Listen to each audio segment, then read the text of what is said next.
Assalamualaikum warahmatullahi wabarakatuh. Salam sejahtera buat kita semua. Baik anak-anak kami semuanya, khusus kelas 11 di sini, Ibu ingatkan agar membuat grup WA untuk pembelajaran daring kita saat ini. Silakan anak-anak kami beri ke WA Ibu 08 12 71 94 2743. Oke anak-anak kami semuanya, pada pertemuan sebelumnya kita sudah membahas tentang administrasi usaha. Kemudian pada pertemuan kali ini kita akan melanjutkan administrasi usaha mengenai pencatatan transaksi keuangan. Pencatatan transaksi keuangan. Transaksi keuangan dicatat dalam laporan keuangan yang disusun secara berkala. Penyusunan laporan keuangan bertujuan untuk memberikan informasi keuangan maupun informasi lain mengenai sumber-sumber ekonomi, memberikan informasi mengenai perubahan dalam sumber-sumber ekonomi karena adanya aktivitas usaha untuk memperoleh laba, memberikan informasi keuangan agar bisa memperkirakan potensi perusahaan dalam memperoleh laba di masa mendatang, mengungkapkan informasi yang berhubungan dengan laporan keuangan yang relevan untuk kebutuhan pengguna laporan. Penyusunan laporan keuangan harus memenuhi syarat sebagai berikut. Relevan.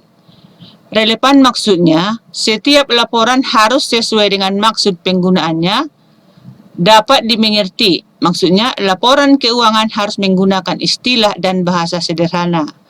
Daya uji. Daya uji adalah laporan keuangan yang dihasilkan perusahaan harus dapat diuji kebenarannya. Netral adalah laporan keuangan tidak boleh berpihak pada salah satu pihak pengguna saja. Kemudian tepat guna. Tepat guna adalah laporan keuangan harus disajikan sedini mungkin sehingga dapat dijadikan dasar pengambilan keputusan perusahaan. Daya banding. Daya banding adalah laporan tersebut harus dibandingkan dengan laporan perusahaan pada periode sebelumnya. Kemudian lengkap. Lengkap adalah laporan keuangan harus menyajikan fakta keuangan yang penting serta menyajikan dengan cara yang tepat agar tidak menyesatkan pembacanya. Berdasarkan standar akuntansi keuangan 2007, laporan keuangan terdiri dari 4 item berikut. Pertama, laporan laba rugi. Laporan yang menunjukkan kemampuan perusahaan untuk menghasilkan keuntungan pada suatu periode akuntansi atau 1 tahun. Perhatikan contoh laporan laba rugi bengkel XYJ berikut. Bengkel XYJ, laporan laba rugi. Periode berakhir 31 Desember 2000 sekian. Pendapatan. Kemudian itu ditulis pendapatan jasa servis berapa, kemudian beban gaji karyawan berapa rupiah, kemudian beban listrik berapa, kemudian beban perlengkapan dan seterusnya. Itu semua dituliskan, kemudian ditotal, dikalkulasikan. Di situ nanti tidak terdapat laba dan rugi. Kemudian laporan perubahan modal, ya. Laporan perubahan modal adalah laporan yang menunjukkan perubahan modal pemilik atau laba yang tidak dibagikan pada suatu periode akuntansi karena adanya transaksi usaha selama periode tersebut. Perubahan modal dihitung dari modal awal ditambah laba usaha, dikurangi private atau pengambilan pemilik untuk keperluan periode. Contoh laporan perubahan modal berikut. Bengkel XYJ, ya. Ada laporan perubahan modal periode 31 Desember 2000 sekian. Modal awal periode berapa? Nanti ditulis jumlahnya. Kemudian laba berapa ditulis. Kemudian private atau pengambilan modal untuk keperluan periode atau pengeluaran ditulis secara jelas. Kemudian kenaikan penurunan modal itu nanti dituliskan juga. Kemudian modal akhir periode berapa, kemudian itu nanti dihitung semuanya.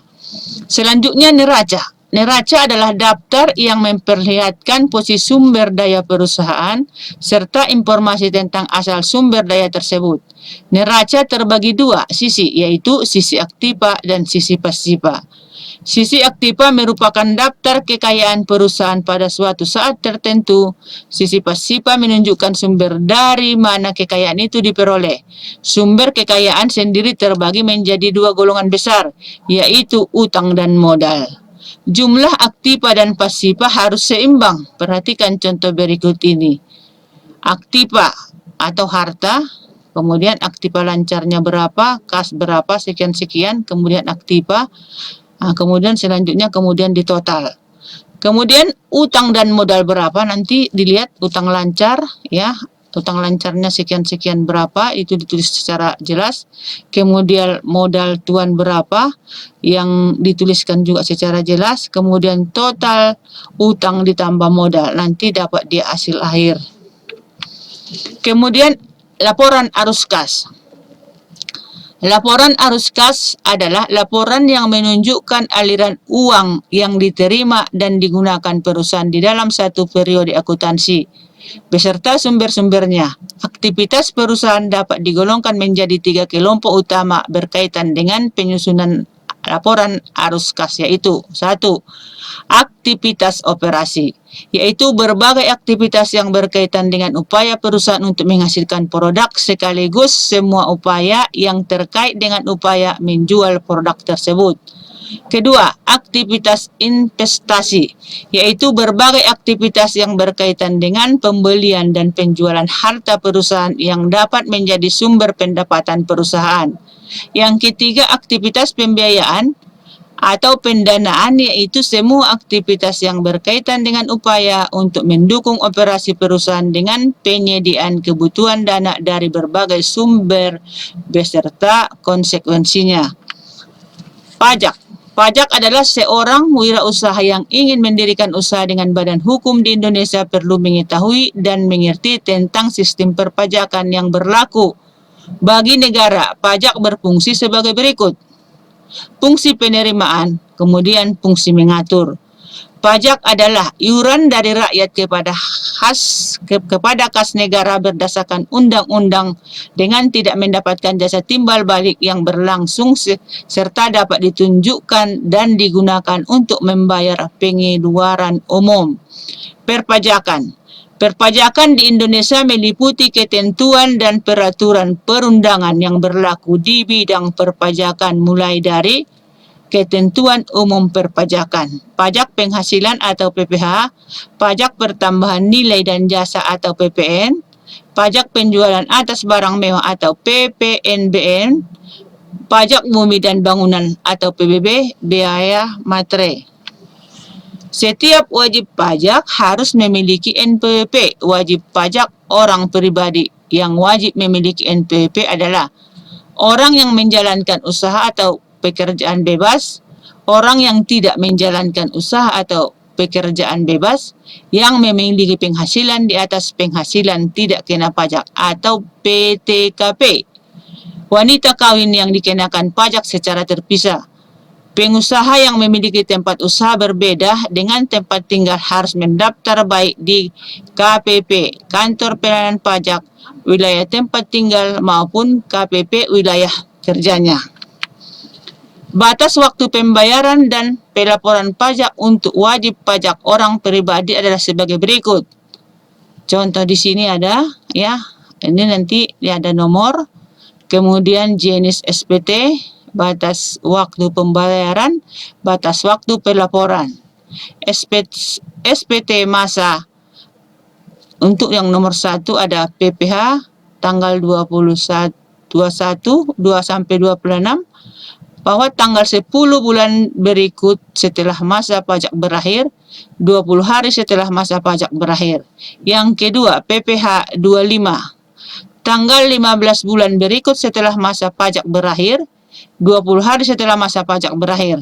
SPT tahunan.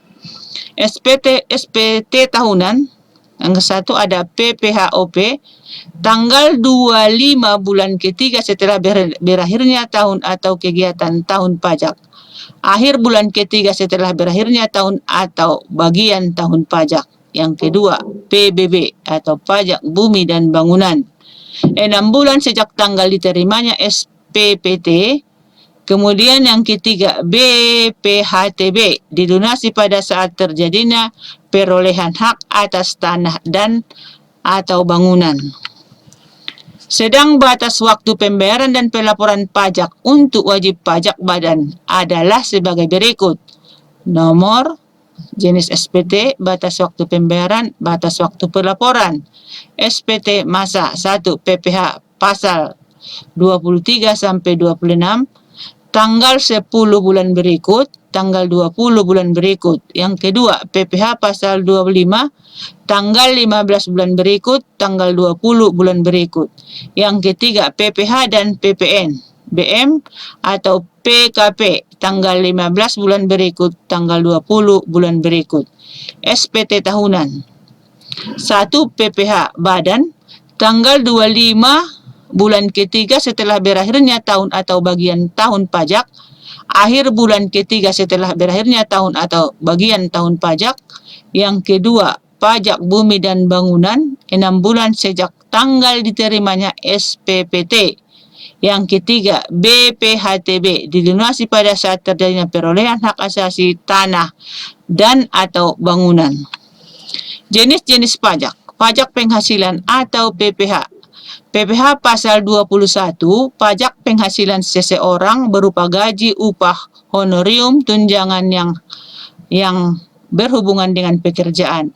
PPh pasal 22, pajak yang dipungut bendaharawan pemerintah baik pemerintah pusat ataupun daerah. PPh pasal 23, pajak penghasilan yang dipotong atau atas penghasilan yang diterima oleh wajib pajak yang berasal dari modal. PPh pasal 24, pajak yang terhutang atau dibayarkan di luar negeri atas penghasilan yang diterima atau yang diperoleh dari luar negeri.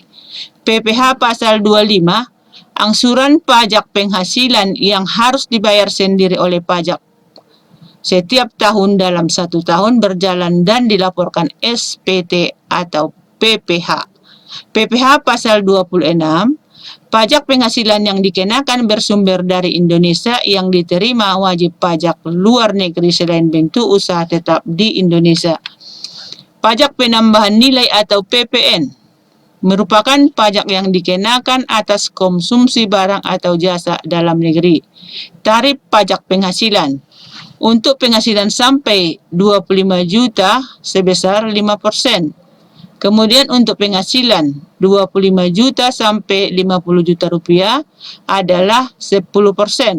Untuk penghasilan 50 juta sampai 100 juta rupiah adalah pajaknya nanti 15%. Untuk penghasilan 100 sampai 200 juta adalah pajaknya 25%. Untuk penghasilan lebih dari 200 juta adalah pajaknya 35%. Tarif pajak untuk wajib pajak badan. Untuk penghasilan usaha dalam 1 tahun, 50 juta dikenakan PPh 10%. Untuk penghasilan usaha dalam 1 tahun, 50 sampai 100 juta dikenakan PPh 15%. Untuk penghasilan usaha dalam 1 tahun, 100 juta dikenakan PPh 30%. Penghasilan yang merupakan objek pajak, penghasilan dari kegiatan usaha PPh 25, penghasilan sebagai karyawan PPh 21, penghasilan dari pemberi jasa PPh 23, penghasilan dari modal atas harta yang bergerak, penghasilan dari pembebasan hutang. Pajak pertambahan nilai atau PPN. Barang hasil tambang atau pengeboran langsung, barang-barang kebutuhan pokok, makanan dan minuman, barang hasil pertanian, barang hasil peternakan, listrik, air bersih, uang, emas, batangan, dan surat-surat berharga lainnya. Jasa yang tidak dikenakan PPN, jasa di bidang pelayanan kesehatan medis, jasa di bidang pelayanan sosial, jasa di bidang pengiriman surat, jasa di bidang perbankan, jasa di bidang keagamaan, jasa di bidang pendidikan, jasa di bidang kesenian, jasa di bidang penyiaran, jasa di bidang ketenagakerjaan, jasa di bidang perhotelan, jasa di bidang telekomunikasi. Perhitungan PPN. Cara menghitung PPN dengan cara mengalihkan tarif pajak dengan dasar pengenaan pajak DPP. PPN sama dengan 10% dari DPP, PPN ekspor, ya, berapa persen nanti dikali nilai ekspornya. Contoh, seorang wirausaha pada bulan Desember 2009 menjual barang seharga 10 juta rupiah, maka nilai PPN-nya adalah DPP 10 juta, PPN 10% dikali 10 juta rupiah, kemudian hasilnya adalah 1 juta rupiah. Yang kedua, dari laporan rugi laba diperoleh data sebagai berikut. Penjualan sesuai dengan PPN, ya, sesuai dengan PPN atau HPP. Ini misalkan 27 juta, kemudian laba kotornya HPP-nya 12 juta. Saya ulangi, ya. Dari laporan rugi laba diperoleh data sebagai berikut. Penjualan sesudah PPN 27 juta rupiah. HPP-nya adalah 12 juta rupiah.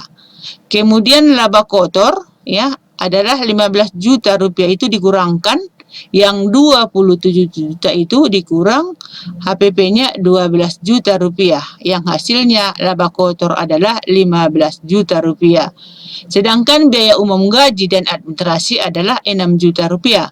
Kemudian di sini dapat kita lihat bahwa dalam pajak, perhitungan pajak bersihnya, laba bersih sebelum pajak dan bunga EBIT-nya adalah 9 juta rupiah. DPP, penjualan setelah dihitung pajak per 1, kemudian dikurang PPN-nya. Di sini ada PPN-nya itu 27 juta dibagi 1 dikurang 0,1%.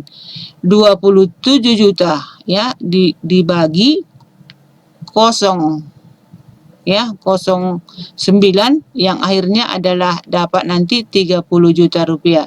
Jadi dasar pengenaan pajak sebesar 30 juta rupiah. Sampai di sini dulu materi kita pada kesempatan kali ini. Kalau ada yang tidak paham dan pertanyaan silakan buat di kolom komentar. Assalamualaikum warahmatullahi wabarakatuh.